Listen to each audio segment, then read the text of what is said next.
Good morning, YouTube. Good afternoon. We've got something to talk about. Is this a motivational thing? Possibly midweek motivation. I might list it as that. But let's talk about how you're not always going to be a hero in somebody's story. You're not always going to be a bystander in somebody's story. You quite possibly could be the villain in somebody's story, in somebody's life. And oops, my whole steering wheel just like taking up frame. I've had that experience before where I'm like, I know I'm a decent human being, I care about other people's feelings, but in some situations there have been people that dislike me and people that don't agree with me or my viewpoints, or maybe they caught me on a bad day and like that is their opinion forever about me. So they live the rest of their life and they hear my name. Hopefully they don't remember me because it's just like, oh, she wasn't great. Who is she? But there are gonna be moments where they're just like cringe. I don't like her. I don't like Nicole. I don't like Queen Cole on the internet. Like, there's gonna be those moments, and I wanted to share this story about the time I pissed off a nail tech. And I'm like, I wonder how many nail techs I actually piss off. Shout out to the girl that does my nails now because we have a beautiful relationship. But I am a corny person and I love Facebook for the sheer fact that there are all these Facebook groups. You can be in a group that is talking about vacation outfits, and like that's the whole group. It's just vacation outfits. Or there's a group that I'm in where we post views of outside of our window, and like people have some amazing views outside their window.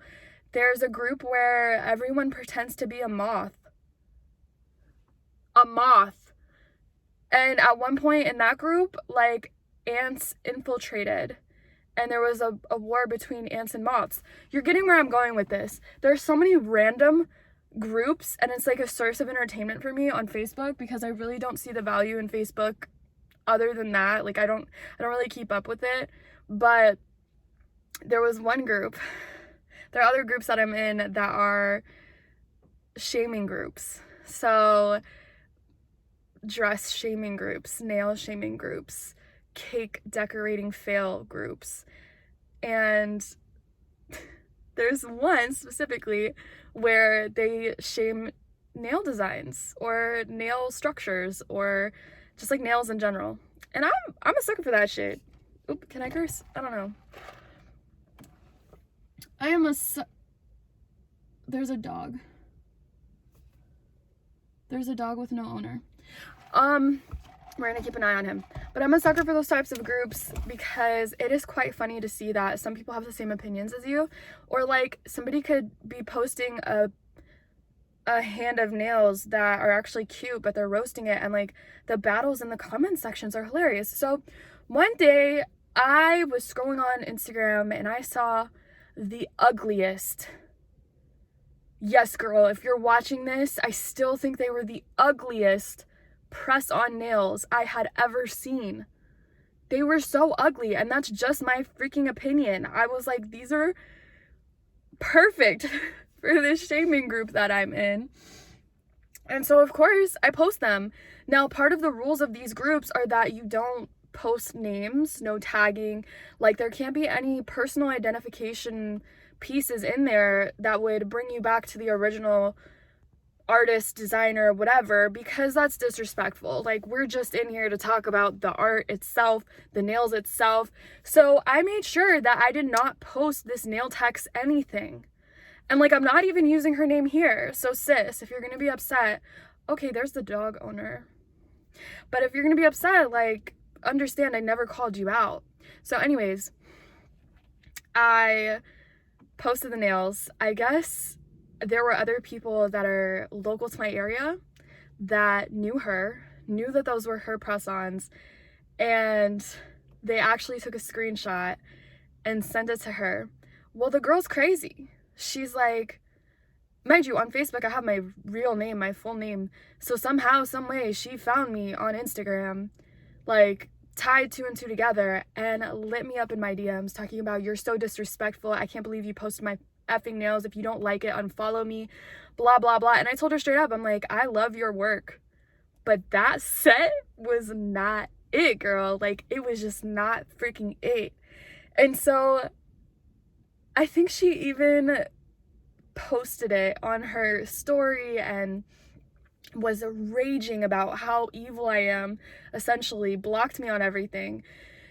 And I'm like, in her story for the rest of her life, she's going to hate me. And the thing that's crazy is, like, she kind of looked like me. Like, she had, well, we're not going to go into details, but anyways, the girl was so similar to me, and I actually thought she was cool. Like, all her other work was nice, but the one set was bad. And I know in her story, it's gonna be like, oh, that girl, no, don't fuck with her. She's evil. She's a hater, blah, blah, blah. And it's like, I'm not that type of person. I just didn't like that one set. And she took it so personally, even though I did everything I could to keep it anonymous. And I'm sure that's gonna happen, like, in other events along the line of my life. But just because you're the villain in one person's story doesn't mean you're a bad person. And I'm not saying go around and be a hater and do weird things and, like, purposefully be negative towards other people. But if you have a moment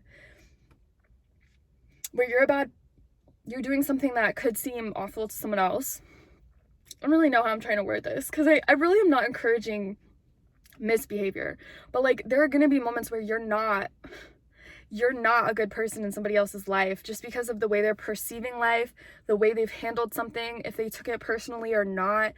And that's okay. And that's something that you need to learn to accept. And that's something that took me a very long time to accept, because I'm a people pleaser. Like, I genuinely wanted everyone to like me and to admire me, and, like, I didn't want any type of ill words coming out of anybody's mouth when they speak about me or hear about me.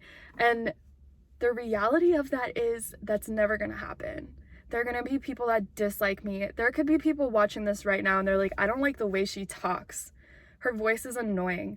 That's disgusting. Why is she sitting there in her car being corny, recording YouTube videos? You know what I'm saying? Like, there's always gonna be somebody saying something about you, and you have to learn to laugh about it.